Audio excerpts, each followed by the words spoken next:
Hello दोस्तों। मैं आज आप लोगों के लिए बहुत ही अच्छी स्टोरी लेकर आई हूँ। आपको ये स्टोरी बहुत ही अच्छी लगेगी और स्टोरी से कुछ नया सीखने के लिए मिलेगा। तो चलिए शुरू करते हैं। स्टोरी का नाम है समय की कीमत। जो समय को गंवाता है वह सब कुछ खो देता है। समय अमूल्य है क्योंकि एक बार गया समय कभी वापस नहीं आता। इसलिए हमेशा समय का सदुपयोग करना चाहिए। समय का सदुपयोग करने वाला जीवन में हमेशा तरक्की की ओर अग्रसर होता है। ये कहानी एक आलसी छात्र की है। आलस के कारण वह कभी समय की कद्र नहीं करता था और समय बर्बाद किया करता था। फिर उसके साथ क्या हुआ, यही इस कहानी में बताया गया है। सुदूर पहाड़ियों के बीच एक घना जंगल था, जहां एक प्रसिद्ध गुरुकुल स्थित था। इस गुरुकुल में आचार्य वसुदेव शिक्षा देते थे। उनकी बुद्धिमत्ता और ज्ञान के चर्चे दूर दूर तक फैले थे और इसी कारण कई विद्यार्थी उनसे ज्ञान प्राप्त करने के लिए गुरुकुल में निवास करते थे। इन्हीं विद्यार्थियों में एक था आदित्य। आदित्य एक होशियार लेकिन अत्यंत आलसी युवक था। उसे समय पर कोई काम करना पसंद नहीं था। वह हमेशा आज का काम कल पर टालता और दिन भर आराम करता। उसे लगता था कि जीवन लंबा है, काम तो कभी भी किया जा सकता है। आचार्य वसुदेव को आदित्य की इस आदत का पता था। वे जानते थे कि अगर उसने आलस्य न छोड़ा तो उसका भविष्य अंधकारमय हो सकता है। इसलिए उन्होंने उसे एक महत्वपूर्ण सबक सिखाने की योजना बनाई। एक दिन संध्या के समय आचार्य वसुदेव ने आदित्य को अपने कक्ष में बुलाया। जब आदित्य पहुंचा तो उन्होंने उसे एक चमकता हुआ पत्थर दिया और गहरी आवाज में बोले, पुत्र, यह कोई साधारण पत्थर नहीं बल्कि पारस पत्थर है। इसकी खासियत यह है कि जिस भी लोहे की वस्तु को यह छू ले वह सोने में बदल जाती है। मैं तुमसे प्रसन्न हूं, इसलिए इसे 2 दिनों के लिए तुम्हें दे रहा हूं।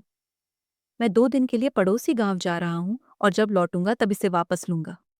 इस बीच जितना चाहो उतना लोहा सोने में बदल सकते हो। आदित्य की आंखें खुशी से चमक उठी।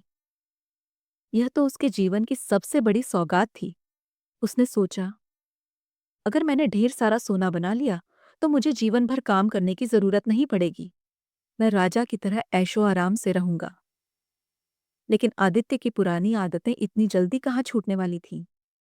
उसने सोचा कि अभी तो पूरा 2 दिन बाकी है, जल्दबाजी क्यों करना। एक दिन आराम कर लेता हूं, अगले दिन सारा सोना बना लूंगा। पहले दिन उसने चैन से बिताया। उसने सोचा, कल पूरा दिन पड़ा है, आराम कर लेने में क्या बुराई है। दूसरे दिन जब सुबह हुई तो उसने सोचा, पहले अच्छे से नाश्ता कर लूं, फिर सोना बनाने का काम शुरू करूंगा। नाश्ते के बाद उसे सुस्ती महसूस हुई और उसने सोचा, थोड़ी देर आराम कर लेता हूं, फिर शाम तक बहुत सारा सोना बना लूंगा। लेकिन जब उसकी आंख खुली तो सूर्य अस्त होने वाला था। वह हड़बड़ाकर उठा और जल्दी से कुछ लोहे की चीजें खोजने लगा। लेकिन तभी अचानक उसके सामने आचार्य वसुदेव खड़े थे। उनके चेहरे पर एक रहस्यमय मुस्कान थी। आदित्य समझ गया कि समय समाप्त हो चुका है। आचार्य वसुदेव ने गंभीर स्वर में कहा, पुत्र, तुम्हारे पास 2 दिन थे, लेकिन तुमने उन्हें व्यर्थ गंवा दिया। अब सूर्यास्त हो चुका है और तुम्हें पत्थर वापस करना होगा। आदित्य के हाथ से पारस पत्थर छूटकर जमीन पर गिर पड़ा। उसकी आंखों में पछतावे के आंसू थे। वह कांपती आवाज में बोला, गुरुदेव, मुझसे बहुत बड़ी गलती हो गई। अगर मैंने समय का सदुपयोग किया होता तो मैं कितना कुछ पा सकता था। मुझे एक और अवसर दीजिए, मैं इस बार पूरी मेहनत करूंगा। आचार्य वसुदेव ने शांत स्वर में कहा, जीवन में हर क्षण एक अवसर होता है, लेकिन जो समय एक बार चला गया वह कभी लौट कर नहीं आता। अब तुम्हें यह समझना होगा कि समय ही सबसे बड़ा धन है।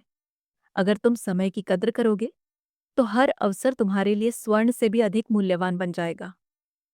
आदित्य की आंखों से आंसू गिर पड़े। उस दिन के बाद से उसने अपने आलस्य को त्याग दिया और समय का महत्व समझकर मेहनत करने लगा। इस कहानी से हमें यह सीखने को मिलता है कि समय से अधिक मूल्यवान कुछ भी नहीं है। जो समय की कद्र करता है वह हमेशा सफल होता है और जो इसे बर्बाद करता है उसे पछताने के अलावा कुछ नहीं मिलता। इसलिए हमेशा अपने समय का सही उपयोग करें और आलस्य से दूर रहें।